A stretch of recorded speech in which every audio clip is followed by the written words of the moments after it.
Okay. So I'll just go through the notebook.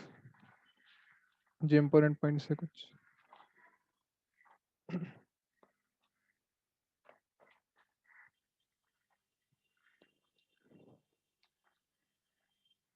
ठीक है. So I'll tell one by one points. कुछ important तो लिख सकते हैं. ठीक है. So topic is electric force and electric field. Electric field and causes था. तो पहला टॉपिक जो आता है, I'll just go through. आप बस याद कर सकते हैं, लिखने की जरूरत नहीं. हाँ.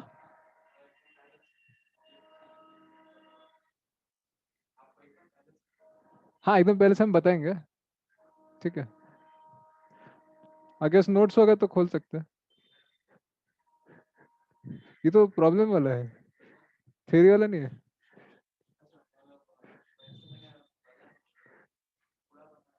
एक ही है क्या पूरा?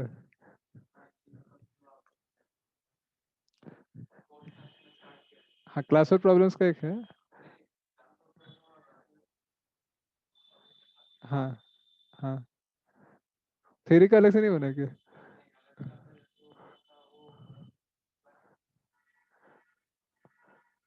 अलग है नोटबुक उसका, है ना? अब कैसे है तो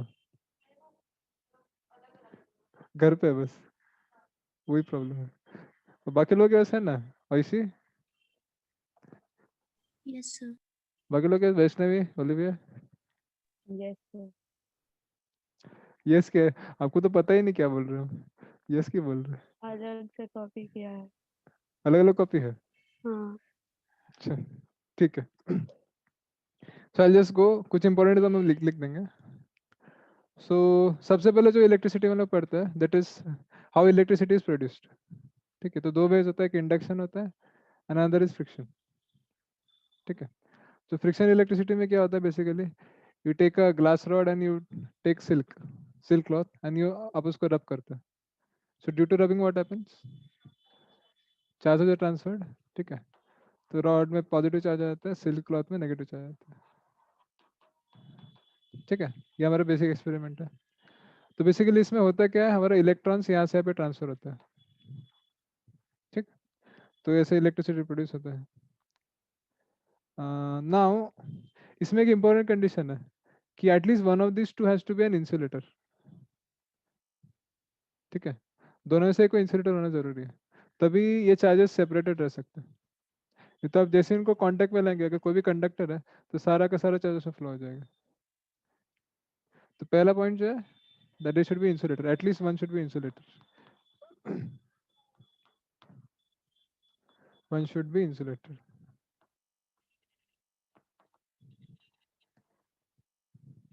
तो ये पहला पॉइंट हो गया फ्रिक्शन इलेक्ट्रिसिटी. ओके. इसको उसी में लिखो, क्लास नोट्स में लिखना है. हम सेंड कर देंगे उसको अलग, उसी में लिखो, दो बार लिखने की जरूरत नहीं. ठीक है. सो पहला पॉइंट हो गया. नाउ सेकंड पॉइंट जो है, समझ में आएगा ना सबको? यस वैसे दिस क्लियर, क्लियर है तो. ठीक है. नाउ एक छोटा सा एक्सपेरिमेंट है which is helpful for your understanding, तो इसलिए हम बता देते हैं इसको. This is called gold leaf experiment. ठीक है. So what we do in this experiment, we take a conducting sphere. ठीक है. मेटल कंडक्टर है, कंडक्टिंग स्फीयर है, which is connected with a wire like this. ठीक है. And now this is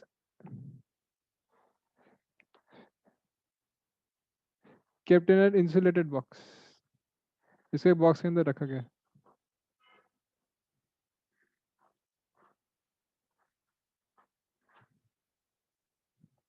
ठीक है. सो नाउ ये बॉक्स जो वायर के नीचे एंड्स है, here you are connecting gold, small gold plates. इसे गोल्ड लीफ बोलते हैं, वेरी थिन गोल्ड प्लेट्स. ठीक है। Now what is the property of gold? Gold का स्पेशलिटी क्या है? महंगा है, पता है सबको। और कुछ ज्वेलरी में यूज करते हैं।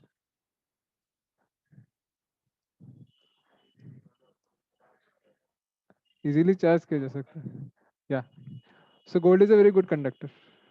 ठीक है। सो नाउ ये एक्सपेरिमेंट में क्या करते हैं? Suppose you bring a positively charge rod near this. ठीक है। तो what will happen if you bring this charge, bring this rod near this conductor? So induction होगा इसमें, negative charge will be induced, right? जो positive charges है वो negative charge को attract करेंगे उनकी तरफ, तो यहाँ पे इंडक्शन होगा या पॉजिटिव चार्ज होगा। ठीक है। So now due to induction what will happen, यहाँ पे जो चार्ज है वो चार्ज यहाँ पे इंड्यूस होगा इससे। ठीक है। So due to this both will get negatively charged, and because both are negatively charged, दोनों रिपेल करेंगे एक दूसरे को, है कि नहीं? होगा तो ऐसे पक्का। So because both are negatively charge, दोनों रिपेल करेंगे, तो उससे एंगल बढ़ जाएगा theta, right? Now depending on this amount of charge, ये थीटा ज़्यादा होगा। अगर चार्ज ज़्यादा है तो फिर फोर्स ज़्यादा होगा, फोर्स ज़्यादा है तो थीटा ज़्यादा होगा। समझ में आ गया? So this is the gold experiment. Now basically this is use to find out the charge, वो तो सिलेबस में नहीं है, तो बेसिकली चार्ज फाइंड आउट करने के लिए यूज़ कर सकते हैं। ठीक है। बेसिकली इसको चार्ज कंपेयर करने के लिए यूज़ कर सकते हैं। सो पहला रॉड लाए, उसमें आप एंगल मेजर किया, सेकंड रॉड लाए, उसमें एंगल मेजर किया, जिसका एंगल ज़्यादा है उसका चार्ज ज़्यादा होगा। ठीक है। तो बस बेसिक एक्सपेरिमेंट है जिससे हम लोग थोड़ा इंडक्शन को समझ रहे हैं, and we are seeing that how this charge is affecting this angle. ठीक है, समझ में आ गया सबको? क्लियर? अच्छा, ना इसमें एक और चीज़ कर सकते हैं, इंस्टेड ऑफ इंड्यूसिंग उसको पास लाया आपने, instead of that you touch it, इसको आप इसको मिला के टच कर देते हैं। सो टच करने से क्या होगा? डिफरेंस क्या होगा? Charge, sharing of charge. हाँ, so charge will transfer like this, तो ये सब पॉजिटिवली चार्ज हो जाएगा। तो ये डिफरेंस है। इंडक्शन में नेगेटिव चार्ज आ रहता है, यहाँ पे टच करने से पॉजिटिव चार्ज आएगा, तो दोनों पॉजिटिवली चार्ज होंगे और फिर से एंगल निकाल सकते हैं। सो ये छोटा सा एक्सपेरिमेंट है जिससे हम समझ सकते हैं कि how induction happens and how it affects this angle theta. Okay, चलो क्लियर है? तक कोई डाउट इसमें? Yes, clear? अच्छा, अविंशु, ऐशी, Yes, sir, clear. Olivia, Yes, sir. Clear. पक्का? तो Yes, sir. ठीक है। सो ये सब तो इजी लग रहा होगा आपको। ठीक है, इसको थोड़ा मिटा देते हैं।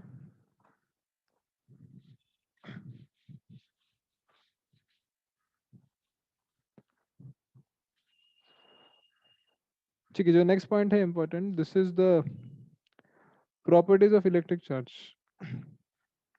तो इलेक्ट्रिक चार्ज का क्या क्या प्रॉपर्टी होता है?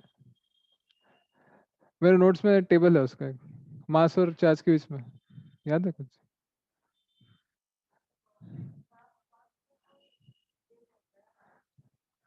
क्या नहीं होता?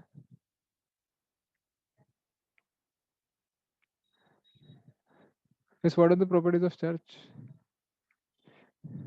एक मास था और एक चार्ज था,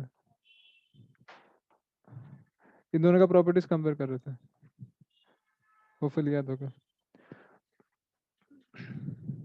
सो what are the properties of mass? Mass is continuous. Continuous मतलब जीरो से इन्फिनिटी तक कोई ले सकता है। हाँ, ये क्वांटाइज्ड होता है। ठीक है, तो इसको क्वांटाइज बोलते हैं हम लोग। क्वांटाइज का meaning what? Plus minus e हो सकता है, प्लस माइनस टू ई। ठीक है। So charge can have only a particular value, जो integral multiple of charge of electron होगा। बेसिकली कभी भी कोई भी चार्जेस फ्लो करता है, वो क्यों फ्लो करता है? Because electrons are flowing. ठीक है, अगर इलेक्ट्रॉन फ्लो नहीं करेगा तो चार्ज फ्लो नहीं करेगा। ठीक है। सो ये एक बेसिक प्रॉपर्टी है क्वांटाइजेशन का। और क्या होता है? Charges can be positive negative, mass is always positive, ठीक है।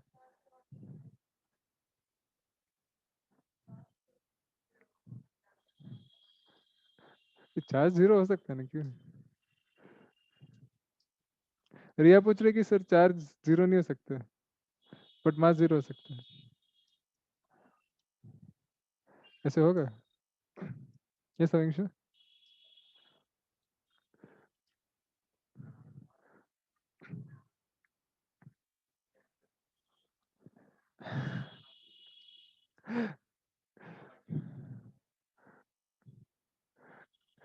तो कोई क्वेश्चन का कोई सेंस नहीं बनता। अनचार्ज बॉडी हो सकता है ना, हाँ न्यूट्रल है, तो चार्ज जीरो हो सकता है, क्यों नहीं? ठीक है। और क्या प्रॉपर्टीज है? क्वांटाइजेशन होता है, पॉजिटिव नेगेटिव होता है, this force can be repulsive और अट्रैक्टिव, ग्रेविटेशनल फोर्स हमेशा अट्रैक्टिव होता है, राइट? तो G small m capital M by r square होता है। Electrostatic forces 1/4 pi into q n q two by r square. So इसके साइन भी, sign के बेसिस पे आप फोर्स निकाल सकते हैं, ठीक है। तो इस इतना काफी है, वैसे नहीं बताएंगे। ओके, इसे तो पता है आप लोग। अच्छा ये बताओ चलो, so this a positive charge आणि हमारे इलेक्ट्रिक फील्ड लाइन्स है, so will this lines come towards the charge और away from charge? Away from charge, ठीक है। For a negative charge the electric field lines will be coming towards, ठीक है, ये सब बेसिक पता है। अच्छा ये बता, सर आपके पास एक कंडक्टिंग स्फीयर है, this positively charge, so what is the charge inside the sphere? Charge zero हो गया, क्यों? सो फॉर अ कंडक्टर जो भी चार्ज अंदर है वो सब बाहर हो जाता है, राइट? क्यों होता है ऐसा?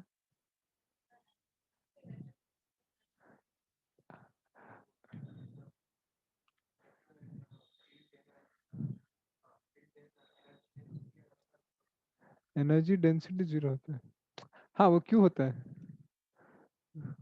ये मैंने कराया था क्लास, इसलिए पूछ रहे हैं। किसी को पता है? वैसे, ओलिविया, वैष्णवी,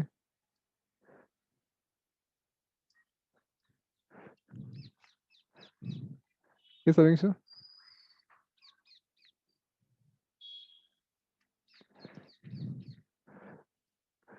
क्या आप सब टेंशन में लग रहे हैं? कुछ एंग्जाइटी है Sir, क्या? can you repeat हाँ, what did you ask? I am asking why is there charge inside the sphere zero, ये हम पूछ रहे हैं।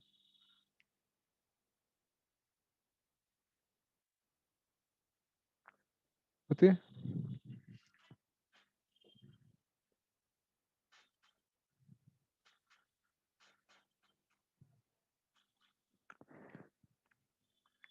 ठीक है, होमवर्क है आपके लिए, मेरे नोट्स में ही है, आप देख सकते हैं। You have to find out why charge zero, ठीक है, इनसाइड द कंडक्टिंग स्फीयर।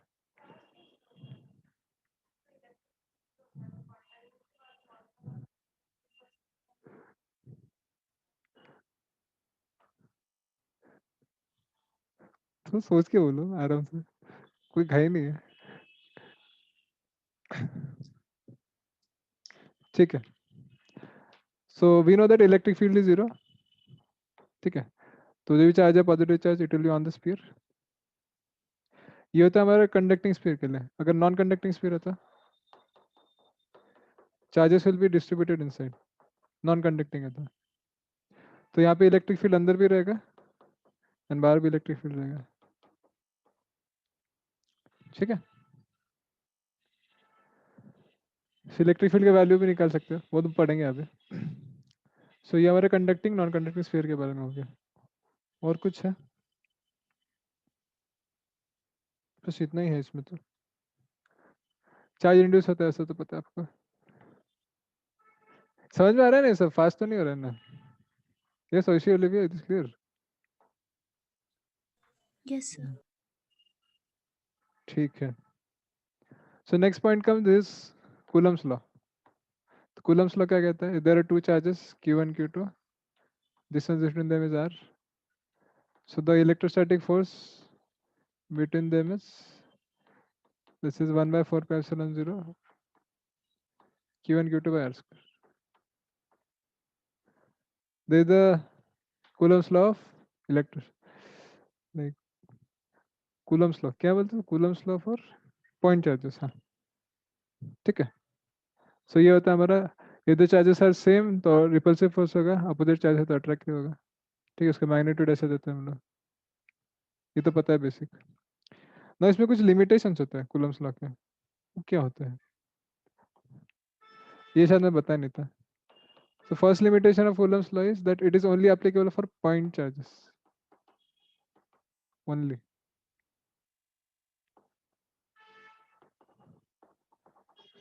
जैसे ग्रेविटेशन आपने देखा था, दो स्फीयर को हमने लिया, इनके सेंटर से हम लोग if you take this distance तो हम लोग इसमें न्यूटन्स लॉ लगा सकते हैं ग्रेविटेशन में. बट कूलम्स लॉ में वैसा नहीं कर सकते. अगर दो चार्ज स्फीयर है आपके पास and you want to find out the force between them, तो आप डायरेक्टली कूलम्स लॉ नहीं लगा सकते सेंटर के बीच में डिस्टेंस लेके. क्यों ऐसा होता है? दिस हैपेंस बिकॉज यहाँ पे पॉजिटिव चार्जेस है तो they induce some negative charges here. So ये इंडक्शन की वजह से क्या होता है, चार्ज डिस्ट्रीब्यूशन थोड़ा डिस्टॉर्ट होता है. इट इज नॉट सिमेट्रिक, तो सेंटर थोड़ा सा इधर उधर होता है, तो बेसिकली आप लगा नहीं सकते. ये पहला लिमिटेशन है इसका. For spheres and all, only for point charges this applicable. ठीक है. एंड सेकंड लिमिटेशन क्या है इसका? दूसरा लिमिटेशन क्या है जी? हाँ, इसमें एक और लिमिटेशन है कि both charges should be at rest. Both charges at rest, ये दूसरा लिमिटेशन है. ठीक है. So there are two limitations of Coulomb's law. कभी कभी डायरेक्ट क्वेश्चन पूछ सकते हैं मेंस में, अगर पता होना चाहिए. ठीक है, ऐसा है. एंड सुपरपोजिशन पता होगा आप लोगों को. What is superposition? So if you have many charges, ठीक है, ये सब positive charge, negative charge, positive charge, so जो भी फोर्स होगा इनके बीच में आप कैलकुलेट कर सकते हैं. So you can find out the net force. It will be sum of all the forces F1 plus F2 plus F3. ठीक है. एंड उसको भी सॉल्व करने का मैंने तरीका बताया था. You don't to add directly, you take the X and Y components of all the forces and फिर उसको ऐड कर सकते हैं. तब एक्स निकल लिया, Fi निकल लिया total, and then you can add it. ठीक है, उससे काफ़ी आसान होता है. ये सब भी दिया था मैंने, करवाया था. कुछ कुछ याद आ रहा है? यस, किसी हमको याद आ रहा है? ये समझ से बाकी लोग आ रहे तो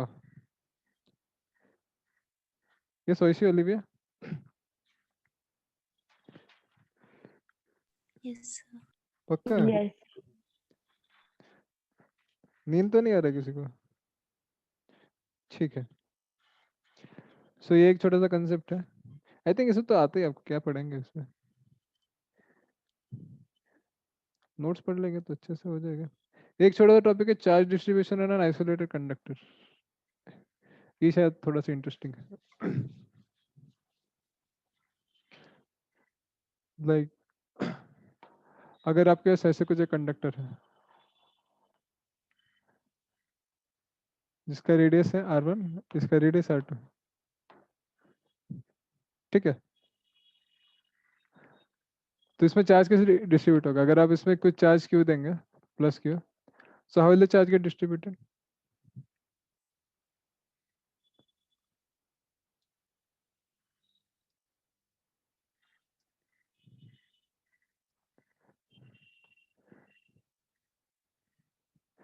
यस, बताइए वंशु.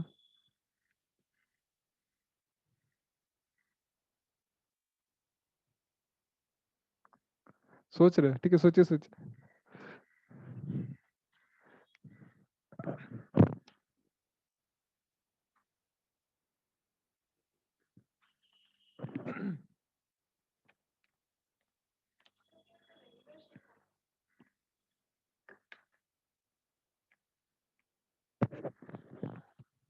रियलाइजिंग कि रेगुलर शेप होना चाहिए,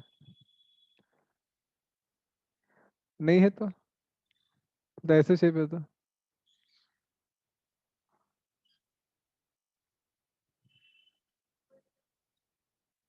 हाँ, मैंने कहा बोली इक्वली होगा। सो कहीं ज़्यादा डेंस होगा, कहीं कम डेंस होगा, राइट? तो वो कैसे होगा?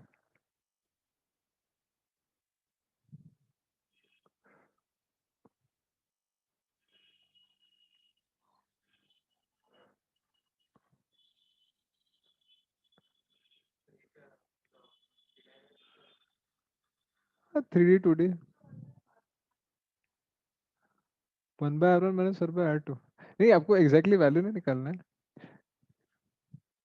ठीक है। सो आई जस्ट टेल, जो हमारा सरफेस चार्ज डेंसिटी होता है,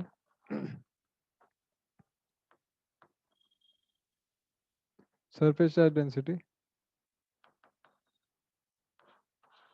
this sigma is inversely proportional to radius of curvature, ऐसा होता है। एट मीन्स जहाँ पे रेडियस कम है वहाँ पे सरफेस चार्ज डेंसिटी ज़्यादा होगा, ठीक है। ये भी हमने किया था, दो स्पीयर का दो कंसेप्ट बताया था, उसमें एक था, ठीक है। वो भी नोटबुक में देखना कहाँ पे होगा। सो यहाँ पे रेडियस ऑफ कर्वेचर कम है हमारा, सो यहाँ पे सरफेस चार्ज डेंसिटी ज़्यादा होगा, दैट मीन्स जो चार्जेस है थोड़ा ज़्यादा डेंस होंगे यहाँ पे, ठीक है। एंड जो यहाँ पे रेडियस ऑफ कर्वेचर कम है, सो यहाँ पे चार्जेस थोड़ा स्पार्सली डिस्ट्रीब्यूटेड होंगे, charge distribution will be like this. समझ में क्या? सही, बहुत इंपॉर्टेंट क्वेश्चन है, इससे डायरेक्ट क्वेश्चन आता है, पता होना चाहिए। क्लियर है?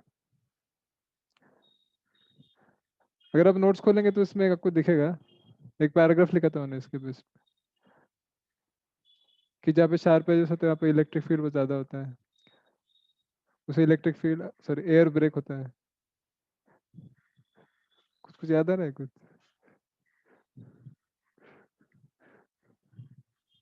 सदियों से खोला नहीं सर नोटबुक, कैसे याद रहेगा? यस, ठीक है, सब नोट्स में देख लेना, नहीं है तो फिर भी अभी देख लो, समझ लो, अभी क्या समझ में आएगा ना कैसे करते हैं। तो क्या मेंस एडवांस में ऐसे कैसे क्वेश्चन पूछ सकते हैं? वो क्या चार्ज दे देगा, दे गिव द डायग्राम, आपको बताने की कौन सा सही है। ओके, तो ये हो गया एक और पॉइंट। और क्या है? और क्या है? ठीक है।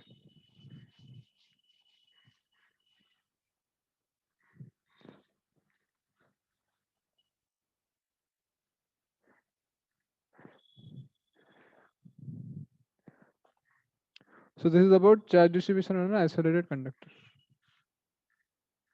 ठीक है, अब थोड़ा पानी पी लो, ले लो, पी लो पानी। आपको ही चाहिए तो पानी पी लो थोड़ा, जो ऑनलाइन है वो भी पानी पी सकते हैं, ठीक है।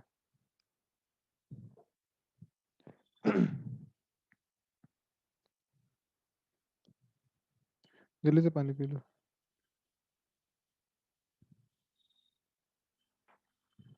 चाहिए तो ले लो, ये लो।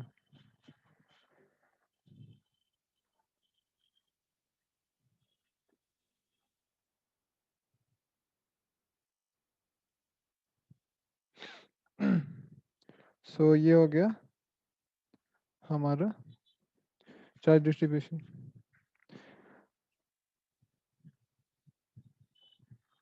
ज़्यादा नहीं आ रहा तो खड़े भी हो सकते हैं, ठीक है।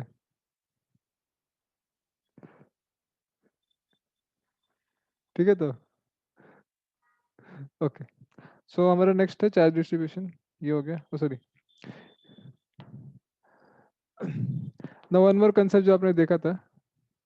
So there are two positive charges here, so इसका जो मिड पॉइंट होता है यहाँ पे इलेक्ट्रिक फील्ड जीरो होता है, राइट। तो यहाँ पे अगर कोई चार्ज प्लेस करेंगे तो that will be in equilibrium, right. So इस पॉइंट पे इलेक्ट्रिक फील्ड जीरो होता है हमारा, एंड अगर इलेक्ट्रिक फील्ड जीरो है तो यहाँ पे So you place a positive charge here. So due to this, what will happen? हाँ, equilibrium है तो क्या हो गया इसका? Will this charge move? Move नहीं करेगा, पक्का तो? So यहाँ पे इलेक्ट्रिक फील्ड जीरो है तो मूव नहीं करेगा. But now suppose you displace this charge little bit here. थोड़ा उसको यहाँ पे डिस्प्लेस करेंगे तो क्या होगा? सो जो इलेक्ट्रोस्टैटिक फोर्स है ये चार्ज की वजह से ये थोड़ा ज़्यादा होगा, ये चार्ज की वजह से थोड़ा कम होगा. So this net force will be here. So this charge will again come to this position, right? होगा तो? And if you display this charge here, so what will happen? Again ये charge इधर आएगा, ठीक है? That means ये जो position है हमारा एक्सिस के along, ये कौन से टाइप का इक्विलिब्रियम है? Yes Ayushi, Olivia? Unstable equilibrium. अरे अनस्टेबल कैसे है? अरे भाई स्टेबल होगा ना? हाँ? Sir oh yes sir.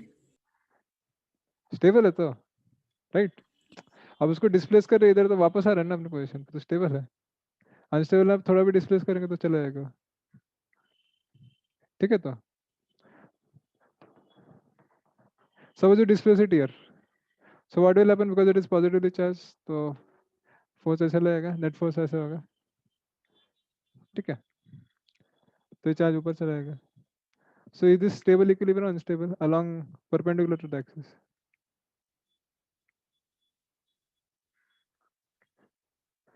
Yes?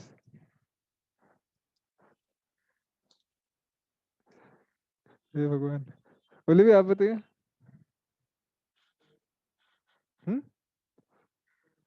Unstable होगा.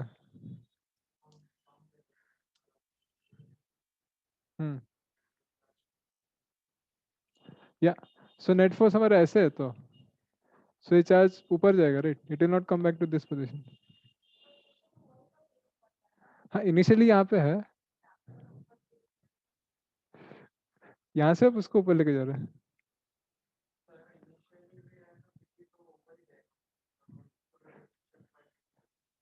क्या क्या? हाँ हाँ, नहीं नहीं यहाँ पे रखा है तो कहीं नहीं जाएगा, इक्विलिब्रियम है. एंड इसको अब धीरे धीरे सपोज यहाँ पे थोड़ा डिस्प्लेस किया आपने, सो जो नेट फोर्स है ऊपर की तरफ है,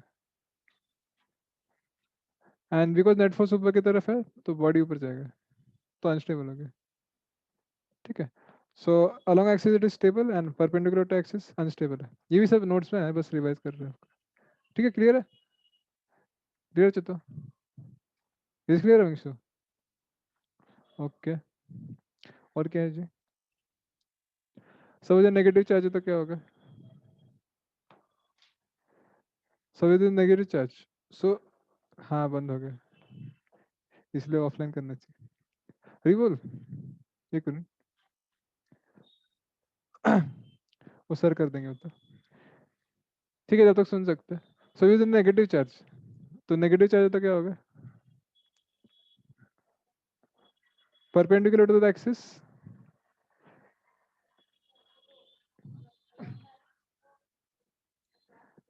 along axis it will be stable और अनस्टेबल? अनस्टेबल होगा.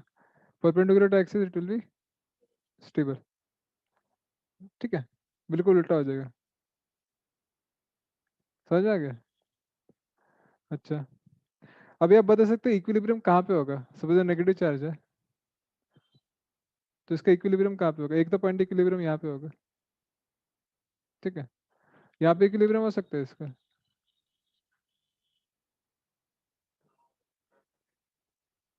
ये दोनों इक्वल है, सब इक्वल है, नहीं होगा? यहाँ पे,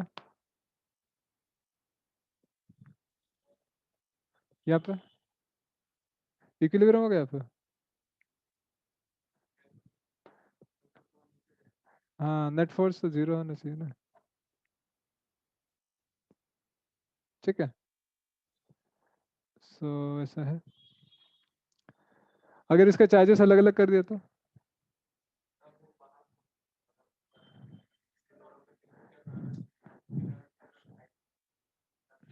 suppose I will give condition in which एक चार्ज 2q है एंड एक चार्ज -q है, तो इसमें कहाँ पे इलेक्ट्रिक फील्ड जीरो होगा? सोच के बताइए, ठीक है? सही आंसर चाहिए हमको, आराम से बताइए। हाँ, कौन से पॉइंट पे इलेक्ट्रिक फील्ड जीरो?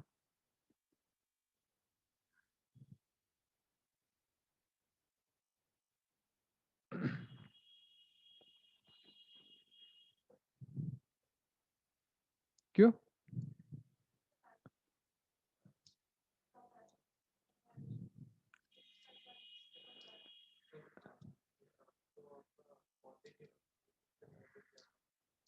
हाँ,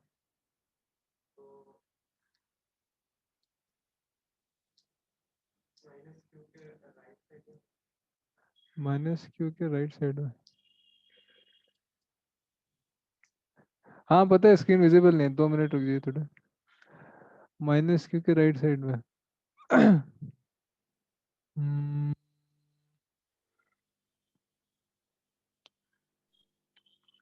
सही है। सो इसमें इलेक्ट्रिक फील्ड कहाँ जीरो होता है? जहाँ पे छोटा चार्ज है उसके पास होता है, ठीक है? ये भी नोट्स में दिया है hopefully। याद आ रहा है कुछ कुछ? है? पढ़ा था? हाँ पढ़ाए थे, बट याद भी होना चाहिए, ठीक है? Is clear? वैसी वाली भी है। सर अंधेरा छा गया मेरे लाइफ में। ओके, सो ये हमारा equilibrium of charge between two fix charges. Okay, और क्या है?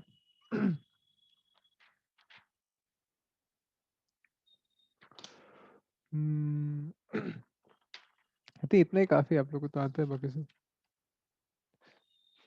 गॉसेस लॉ पढ़ाना पड़ेगा थोड़ा सा, ठीक है? एक मिनट।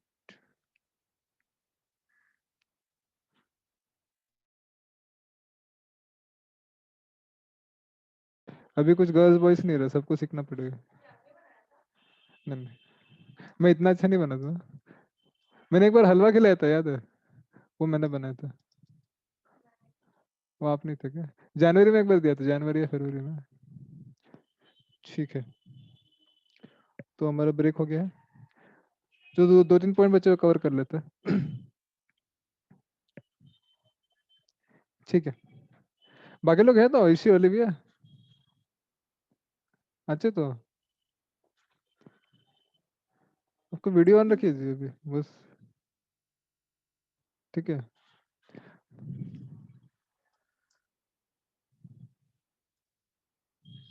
वीडियो वीडियो ऑन की, जल्दी जल्दी, fast fast.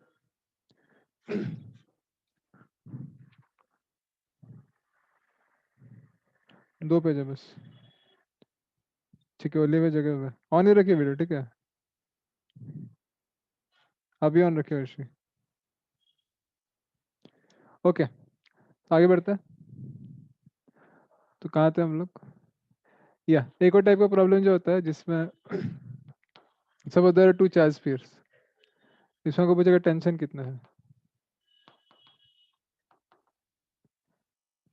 So what will happen? There will be a gravitational force downwards, repulsive force, tension आप निकाल सकते हैं, ठीक है? एंगल थीटा सपोज है, T cos theta equal to n g, T को sine theta equal to electrostatic force. ये distance आ रहे तो आप बाकी कैलकुलेट कर सकते हैं। सो ये टिपिकल क्वेश्चन हम पहले कर चुके हैं। नाउ इसमें एक वेरिएशन आता है जिसमें आप इसको पानी में डाल देंगे, you put the entire system in water, ठीक है? So no what happens due to this? हाँ, so due to this tension, तो the gravitational force will be downwards but there will be upward buoyant force also, ठीक है? तो इन दोनों का अगर इफेक्टिव फोर्स लेंगे हम लोग, m into g इफेक्टिव लिख सकते हैं। So this can be written as m into G effective is G into 1 minus density of liquid by density of solid. ये काम का फॉर्मूला याद रख सकते हैं इसका, ठीक है। So now due to buoyant force G का वैल्यू थोड़ा कम हो जाएगा, तो G effective will be G into 1 minus density of liquid by density of solid, okay. And जो इलेक्ट्रोस्टैटिक फोर्स होगा this will be 1/4 pi epsilon into q1 q2 by r square जो भी है। Now this epsilon will also change. This will be epsilon 0 into epsilon r because the medium has changed. तो electrostatic force थोड़ा कम हो जाएगा, ठीक है। तो आपको टेंशन पूछे तो आप टेंशन निकाल सकते हैं ऐसे प्रॉब्लम्स में भी, ठीक है। याद है ये हमने क्लास में प्रॉब्लम में किया था। Okay, it is clear Oshi Olivia? Yes, sir. Yes, sir. Okay, next electric field. Electric field पता है सबको क्या होता है? क्या होता है?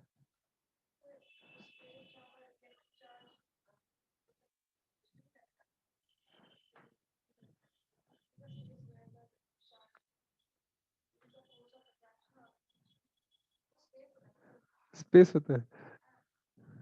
So basically if there is any charge, so around that charge we see that it produces electric field, ठीक है। And if you put another charge in that field, so that will experience a force, उसको electric field बोलते हैं, right. So electric field due to point charge कितना होता है? के q by r square, ठीक है, ठीक है नहीं?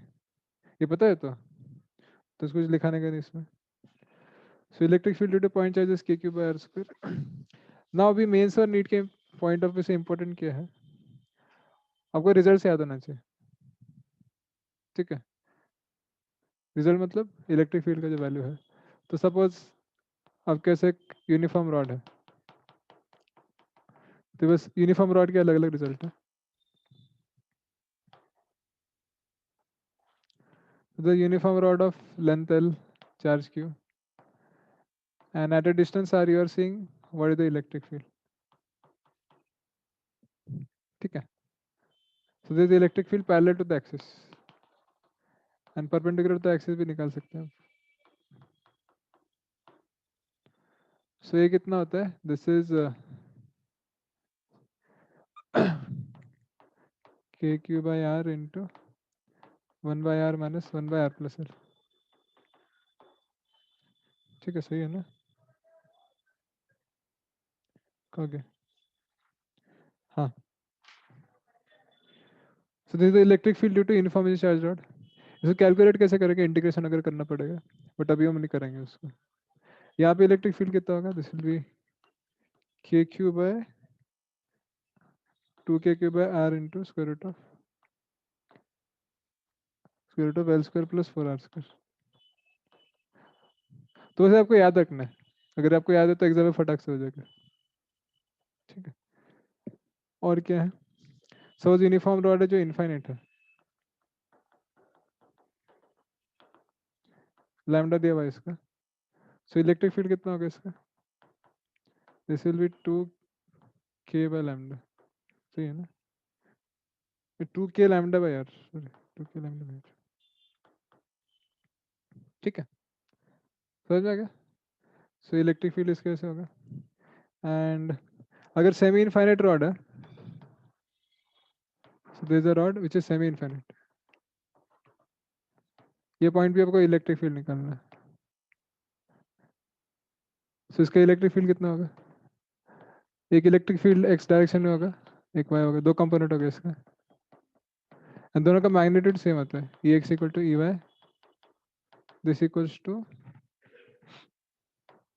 कितना था इसका? K lambda by r. So these are derived like results from integration. Integration अब करेंगे, छोटा सा एलिमेंट लेके इलेक्ट्रिक फील्ड निकालेंगे उसका, फिर सबको ऐड करेंगे, तो ऐसा और ऐसे कर सकते हैं, बट आपको भी फाइनल रिजल्ट पता होना चाहिए, ठीक है। अगर आपको ये सब पता है तो आप एग्जाम में फास्ट कर सकते हैं, ठीक है। एग्जाम में सपोज दे दिया आपको इलेक्ट्रिक फील्ड निकालो ये पोजीशन पे, तो आपको फॉर्मूला नहीं पता तो पूरा इंटीग्रेशन करना पड़ेगा, ठीक है। मेन से नीट में तो टाइम नहीं मिलेगा उतना करने के लिए, फटफट कर सकते हैं। सो धीरे धीरे आप याद रख सकते हो इसको। तो ये हो गया हमारा due to uniform rod electric field, ठीक है। ठीक है, कहाँ पे r/2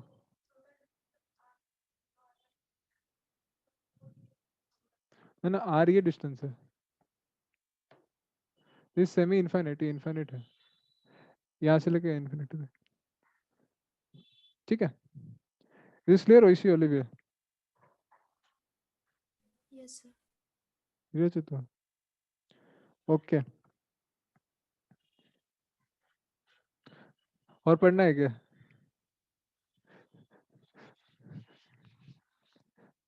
बताइए।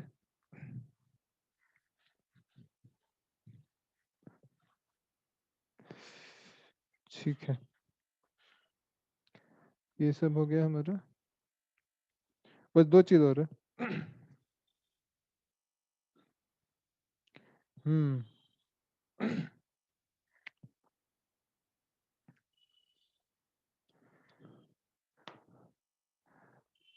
ये मैंने पढ़ा ही नहीं, तो ये अच्छे से देख सकते हैं। This is effect of electric field on moving charges.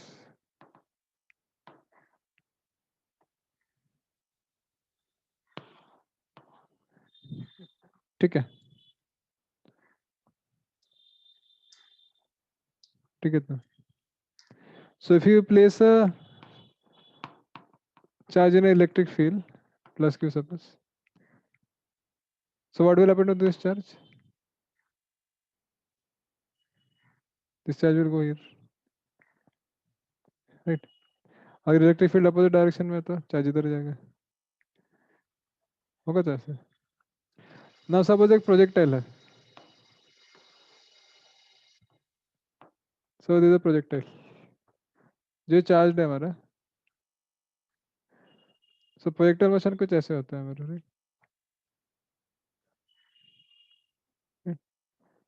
So you are projecting this at velocity और एंगल थीटा। सो ना इसके वजह से क्या होगा, ऑलरेडी इस पे ग्रेविटेशनल फोर्स नीचे लग रहा है। Now suppose it is given that यहाँ पे इलेक्ट्रिक फील्ड भी है, सो क्या होगा,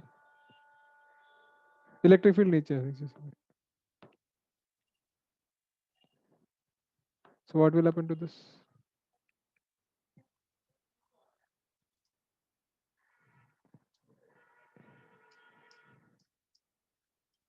Yes, having so.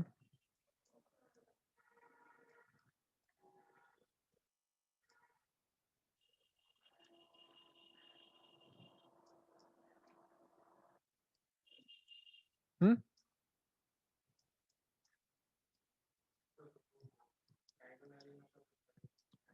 डायगोनली क्या लगेगा? इलेक्ट्रिक फील्ड आने से क्या फर्क पड़ेगा? किसका डायरेक्शन? इलेक्ट्रिक फील्ड जब आता है, ये चार्ज है, तो इस चार्ज पे क्या लगेगा? फोर्स लगेगा। कहाँ लगेगा? ऊपर के नीचे? नीचे लगेगा तो पक्का? यस वैसे आई सो।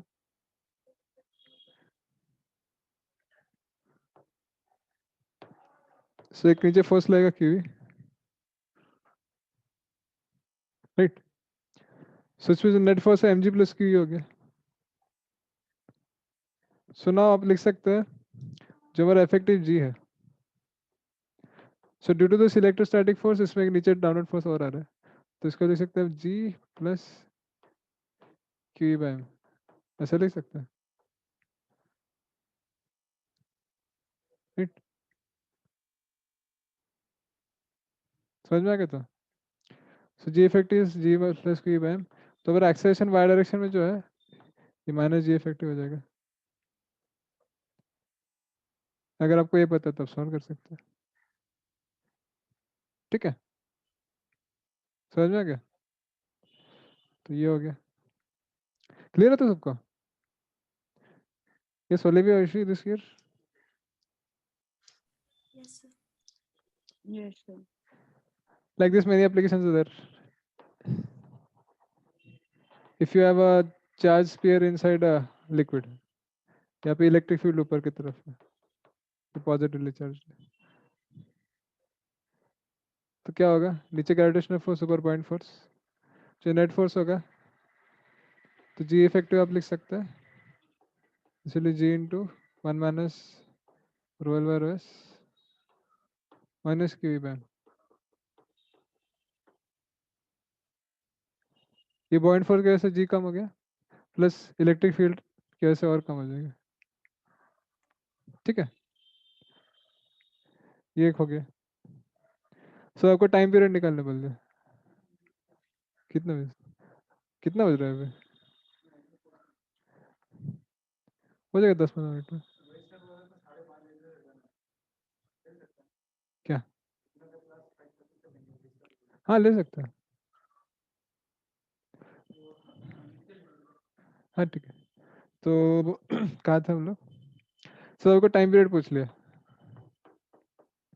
ये दिख रहा है क्या, हाँ, सो देयर इज अ मास, ठीक है, इसमें इलेक्ट्रिक फील्ड ऊपर की तरफ लग रहा है, तो टाइम पीरियड कितना होगा इसका, टाइम पीरियड क्या होता है अगर पेंडुलम है सिंपल, 2π/L/g, नहीं इलेक्ट्रिक फोर्स कैसे क्या होगा, ऊपर इलेक्ट्रिक फोर्स लगेगा, तो जी इफेक्टिव कितना हो जाएगा, लिख सकते हैं, तो इसलिए G minus q by again, right, होगा तो टाइम पीरियड निकाल सकते हैं, नहीं इंटू नहीं, माइनस माइनस होगा, तो ऐसे क्यों होगा, हाँ अपोजिट लग रहा है, ठीक है, तो टाइम पीरियड 2π/L/g इफेक्टिव, तो टाइम पीरियड भी निकाल सकते हैं, so like this many questions can be there based on this, okay, clear है तो,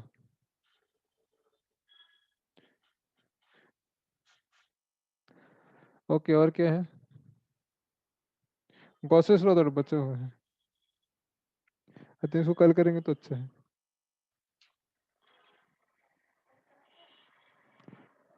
क्यों नहीं है, हाँ है ना,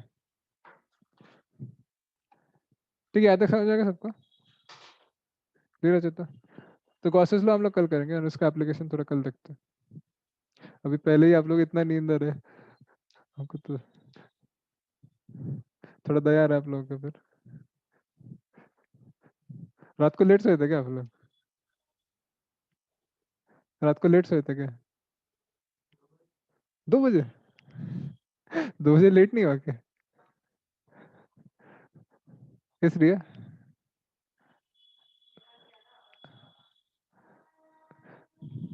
कुछ बच्चे तो सोते ही नहीं, इतना पढ़ाई करते हैं, कोई है ऐसे, अंशु है लग रहा है,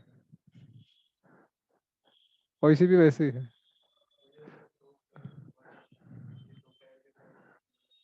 हाँ तो आएगा ही ना, रात को नहीं सोएंगे तो दोपहर को ही नींद आएगा, और कब आएगा,